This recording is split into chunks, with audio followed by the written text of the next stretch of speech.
It's really like honoring Yeah. who you are and what fills you up, and then having it in place. From the outside, I mean, your life and your brand look incredibly intentional. Being a mother, running my business, and doing an Ironman. If it did not fit in those three categories and it wasn't fun, then it was a hard no. I find that so intriguing, and it takes a lot of courage and obviously a lot of discipline and ambition.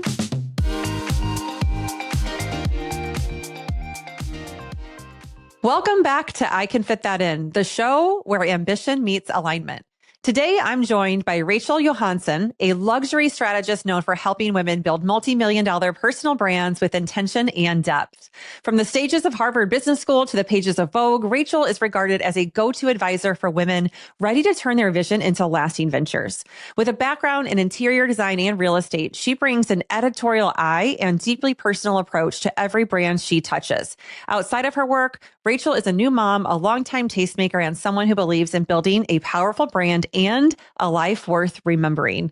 Rachael, I am so excited to have you here. Welcome. Likewise. Thanks for having me. Oh, you're so welcome. So I thought you are someone who really likes to build a life worth remembering. And so let's talk a little bit about this from a place of ambition, because you have completed an Ironman in the past. Yes. Yeah. And I saw that in your notes. And obviously when you and I first met, I didn't learn that about you initially. Yeah. But yeah. I find that so intriguing, and it takes a lot of courage and obviously a lot of discipline and ambition to achieve that. So talk to us about what it takes to really go after something so powerful.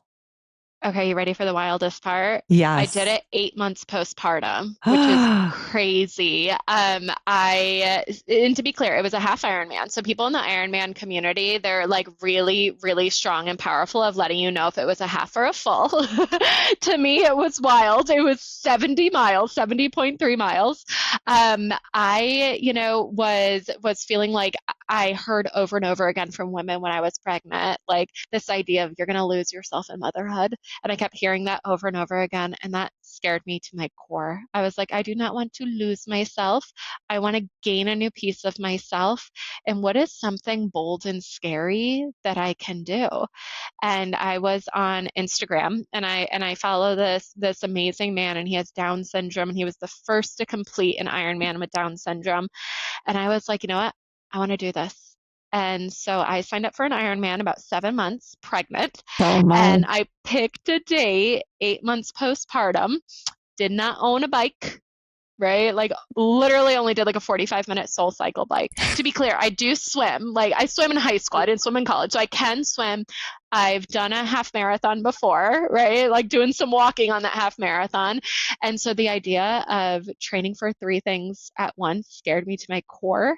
And also, as I became a new mother, that felt scary. And I think that's the point, right? Of challenging yourself in a new way. And wow, was that an adventure of discipline? My gosh. But it was such a rewarding experience to cross that finish line. Oh, I bet. And it, like, what amount of, I would say, self-trust you must have developed, and knowing that you can do something like that you put your mind to, and that you gave so much effort towards. And not only did you do it and achieve it, but also, I mean, you had to have learned some things about yourself along the way, because I'm sure it was challenging. So let's talk about that kind of like ambition across seasons, right? So you're navigating your own business growth, you're navigating, being a new mom, and ultimately navigating your own self-leadership throughout the process. So how would you say that season has changed you? Yeah.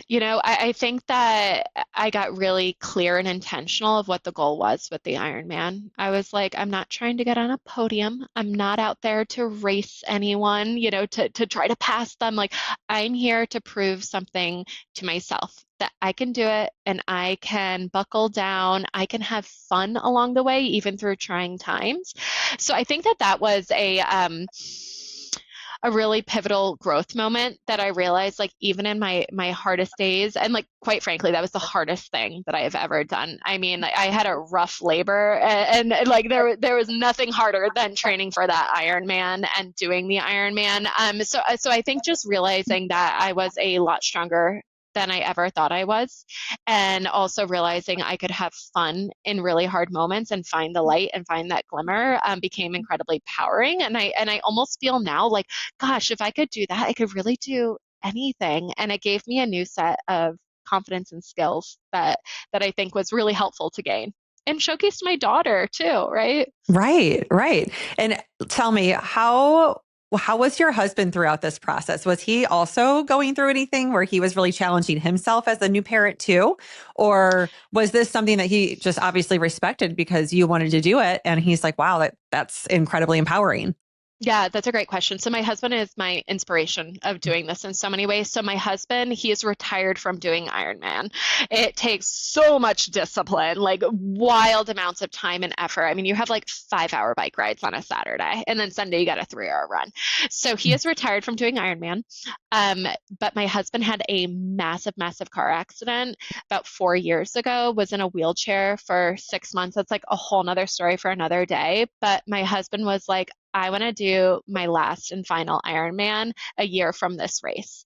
And watching him train and watching him cross that finish line like had me in tears. And that's really like in addition to Chris, being on Instagram and following him, like that was the push that I needed. So I think having his support of getting out there and like I literally like did not know how to clip into a bike. I was so scared of falling, right? Like you're postpartum too, like that hurts. Having him out there of someone that really understood the sport and the commitment was a saving grace. It would have been really, really hard to do it without him. So even though he wasn't training for a race, he understood the sport. Yeah.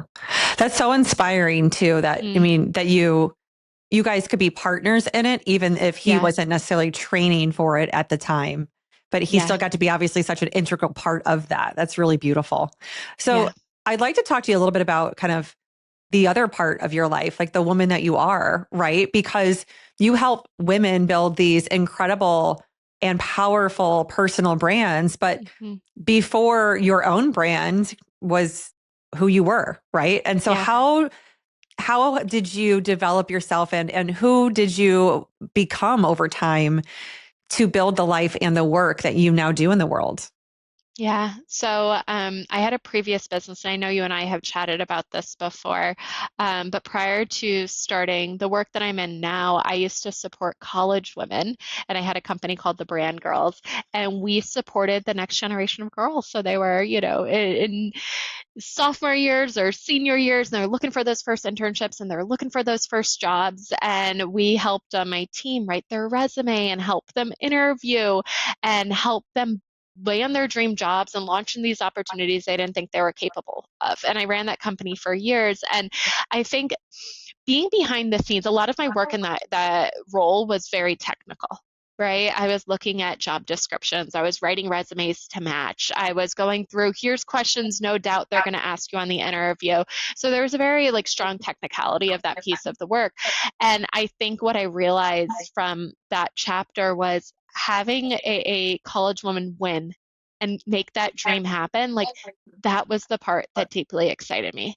The idea that I could be the project orchestrator behind someone, I could be there, I'm putting in quotes like manager saying, why don't you say it this way? Or why don't you try something this way? Like that became the joy of my lifetime. And now I've really built a business that really like exclusively works with women, that allows me to be the orchestrator, that allows me to tell their story. While there's still some obvious technical pieces to the work I do, there's a lot more creativity and customization that I just never could have, helping girls land internships. I find, I mean, I feel a lot of similarities and synergies in what you were doing early on with these Mm, college girls that was just sort of an extension of who you were and what you knew, right? It yeah, was very totally. organic. It wasn't like one Yeah, day you woke up and you're like, I know something I'm going to do in the world and it's right. going to earn me some money. Like you organically started to offer this because it Hmm. was who you were.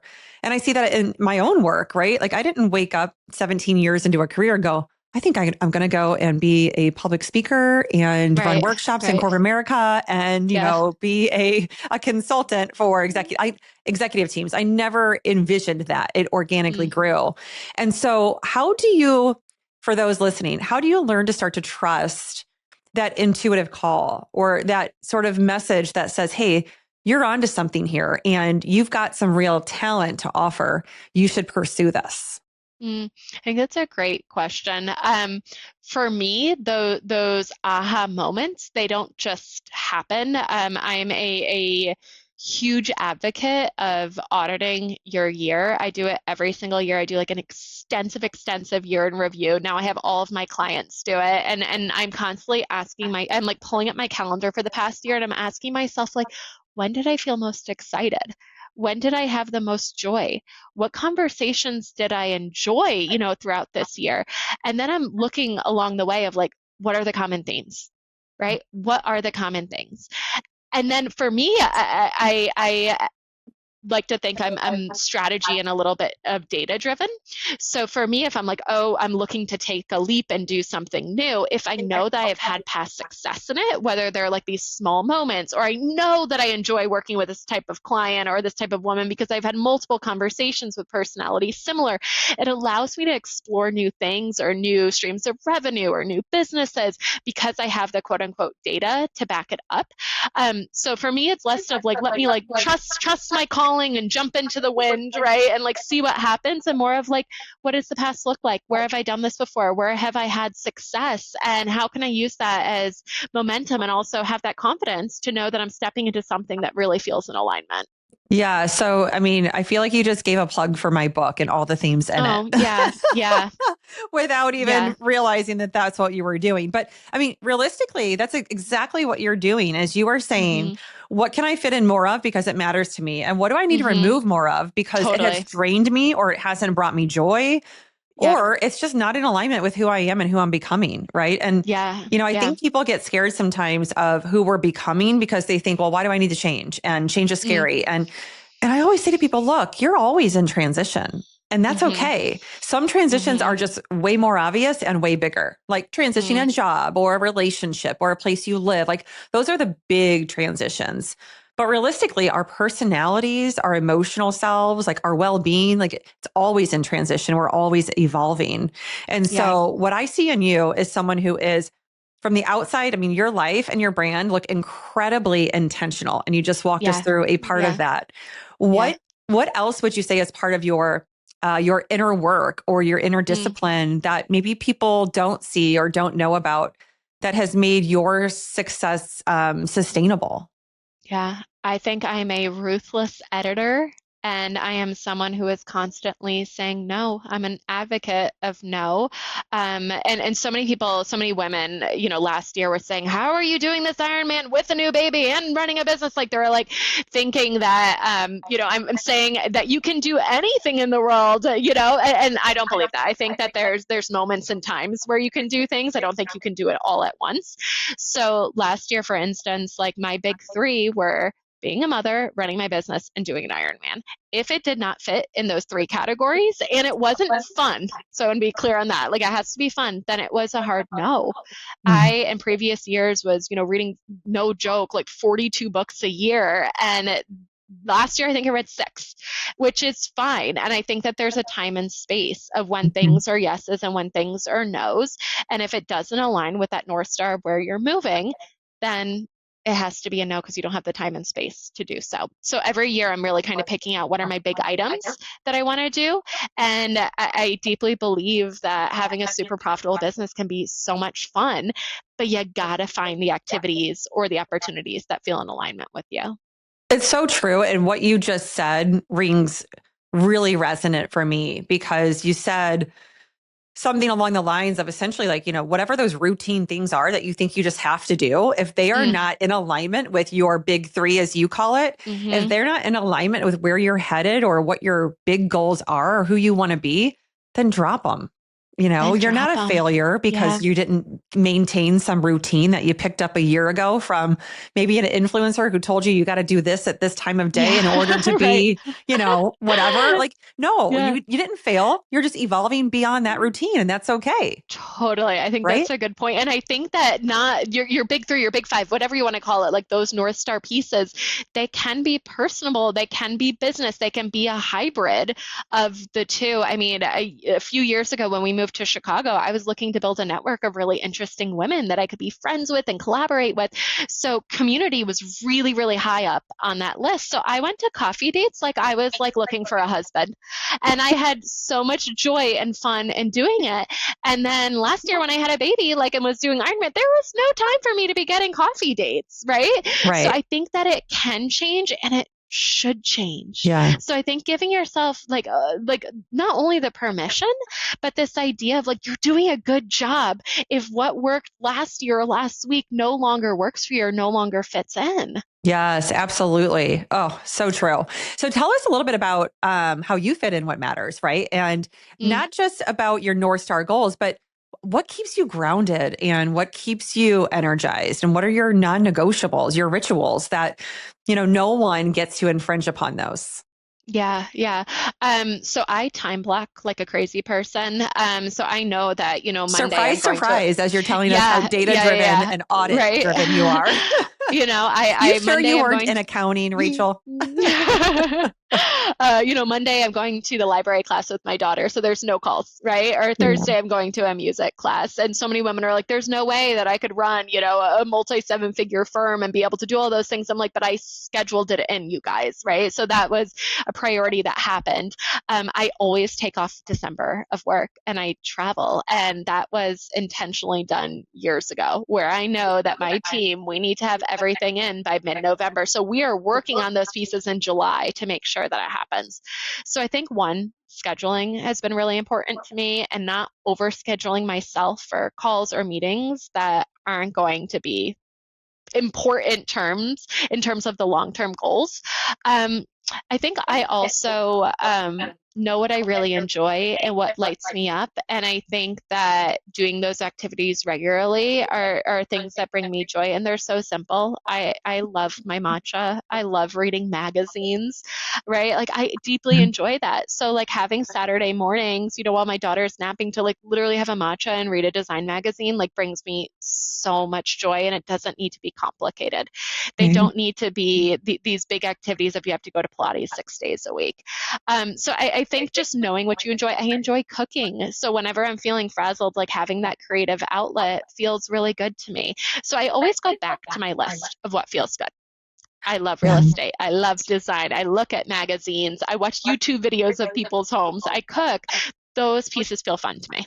And Hmm. just going back to those few things, I think brings me a lot of joy on a Right. regular basis. Yeah. Yes. And I imagine that how you have defined success for yourself has changed over time, Mm, especially as you've become a mom, because I know as a mom of two, it definitely, my life had to change as I had children. It just had to. mhm, So, mhm. I'd love to hear a little bit more about the work that you are doing with your female clientele and then how you define success and how maybe that's changed over time. So, sort of a two-pronged question.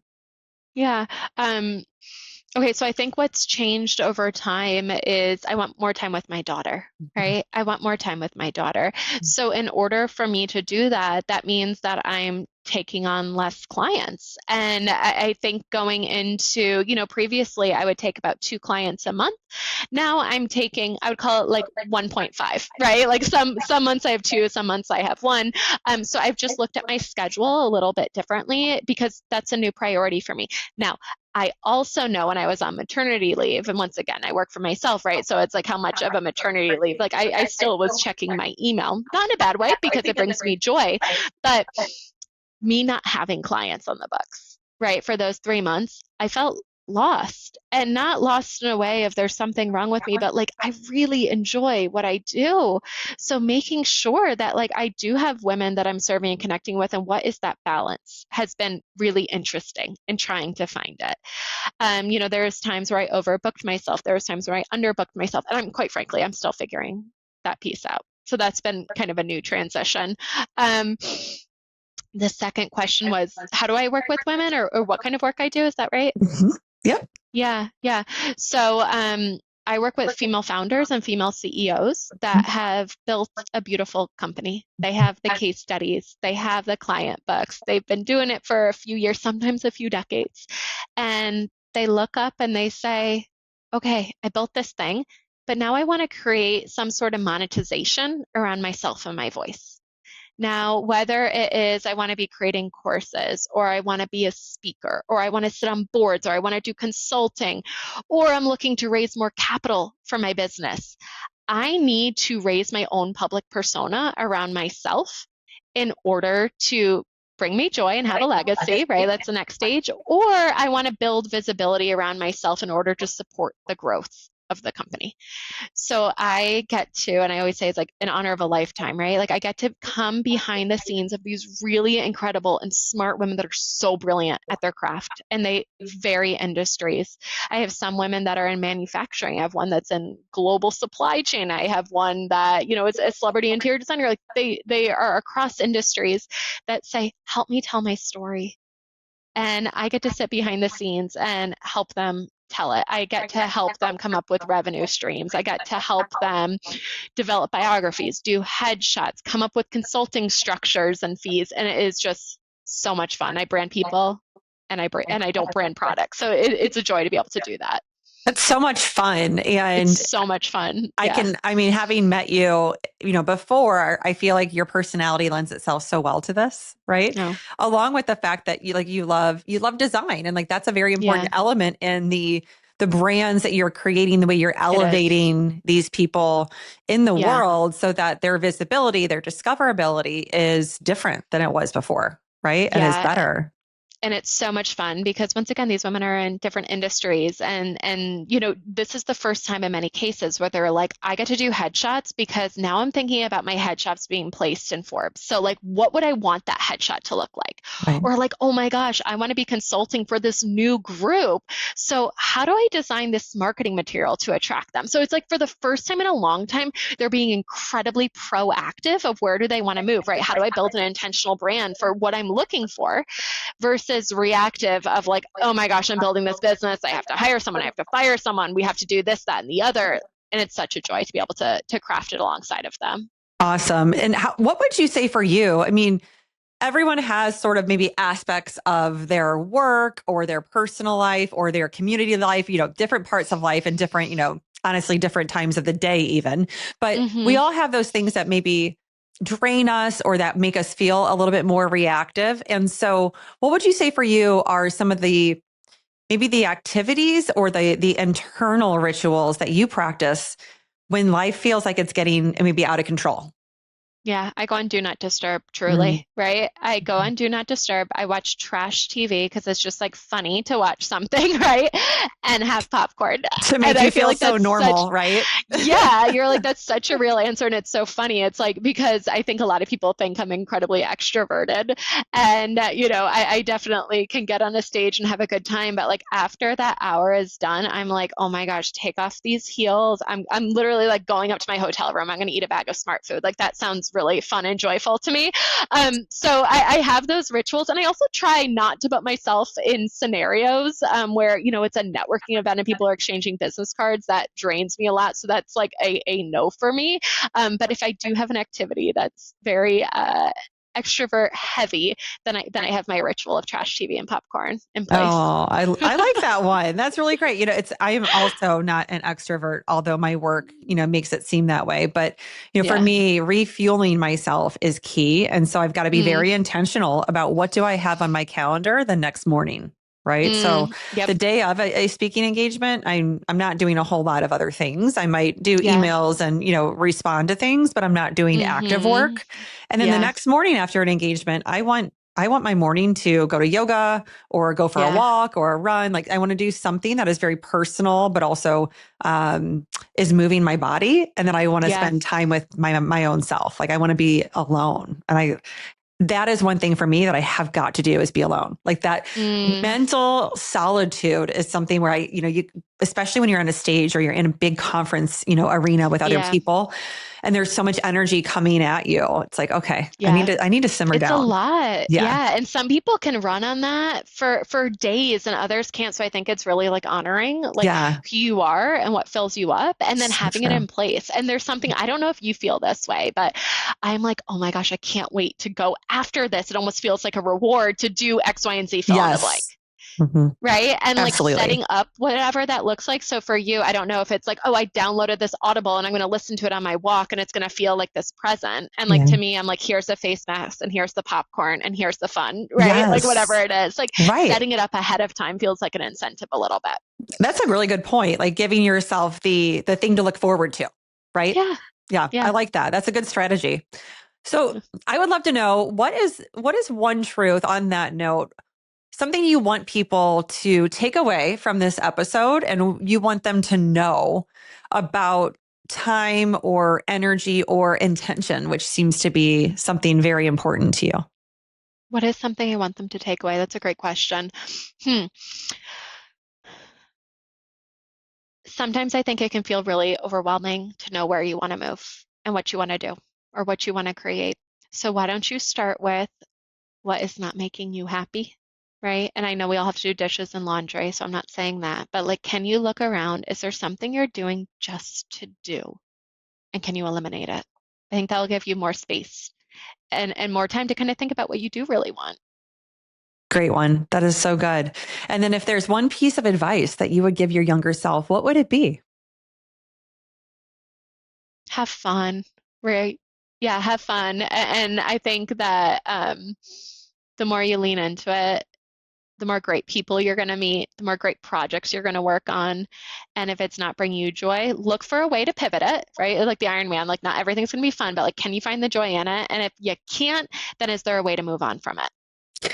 Yes, that is key. Last year is the year that I wrote my book. And I said to my Mm-hmm. husband in the beginning of December, I was so proud of what I had created, but it Mm-hmm. took so much out of me, right? It was such Yeah. a tough project. And I said, I did not have near enough fun this year. I just didn't, Mm. and I Mm-hmm. said no to a lot of the potential fun because I had to be Yeah. so focused and so intentional. And so what a great thing to leave my listeners with today. I don't feel like many of my guests have talked a lot about fun, but Mm. you've left us with eat the freaking popcorn, watch the Yeah. trash Why TV, not? like, Right? Yeah. like find those moments of joy and fun, even if it's not with other people. Like you don't have to go to drinks to have a good time, right? No, I'm reading Just my magazine with my matcha by myself, you there guys. you Like, go, yeah. right? Like those Yeah. moments of Yeah. joy that just make you feel you don't even have to feel excited, but they make you feel some sort of a spark or connection or Mm-hmm. excitement or just even a sense of like, okay, like Yeah. contentment. That's okay Yeah. too, right? Totally okay. Totally okay. And I love that. wonderful, right? Yeah. Yes, yes. I mean, we're only human. And so why not have more of those moments? Not everything has Yeah. to be a grind.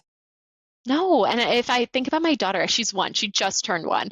Like, what advice would I give her? It's like, sister, you're in, the second grade play. Like, life is not riding on you remembering all these lines. Yes, show up. Yes, try. Of course, you're putting yourself out there.